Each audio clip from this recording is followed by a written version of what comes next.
Rob Clarence, oh my God, man. I still have nightmares about what we were doing during the early years and calling it Rob Clarence, right? So Can you all actually that go stuff over started, the progression? Like route clearance back then compared to today, it is not what it is. Can you dude, explain that? it's night and day, man. So when we were doing it in 2003, so it all started, right? Because when the war kicked off, you know, like the Iraqi army, they just abandoned everything.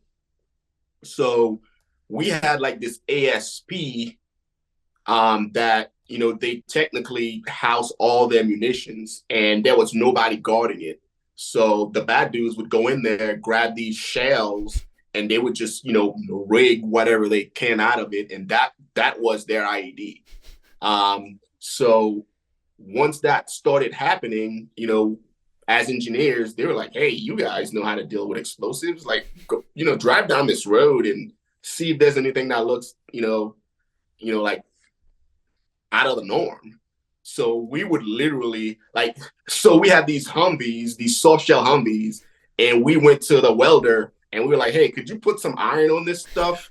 Dude, we had sandbags in the bottom of our 113s to try to protect us from IED blasts. Like we had sandbags at the floor, we had sandbags, along the top where the troop hatch was. Like that was like we did rock clearance in 113s. And then we also did dismounted rock climbers. Like we were walking and looking for IEDs. So Like it was, at this time, what were you comparing what to do? Like you had no what people have to know as combat engineers, you have an engineer bible and you have a doctrine. But you have to know at this time, you have nothing to compare anything to. So are you just learning as you go?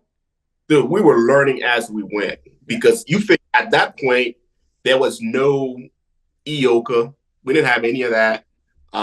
We were just like we knew what landmines look like, and we knew the signs for landmines. So that's what we were going off of because at that point, like route clearance and IEDs was still uh, pretty new. So the Iraqis were still amateurs. So when they put in their IEDs, like they would, dig a hole and put the IED in there, and you can just see the fresh dirt. You can see like when it rained, like it sunk in. Like we knew all of those signs, Mm-hmm. and approximately 4 or 5 months into it, we started getting better Yeah. at finding them and dispose of them. So it was pretty much like a trial by error. Sure. Like we made all the mistakes up front and then we started to figure it out. And as soon as we would figure it out, they would switch it up. And then we would have to learn those TTPs, and over the time, like over the years, it got more and more progressive.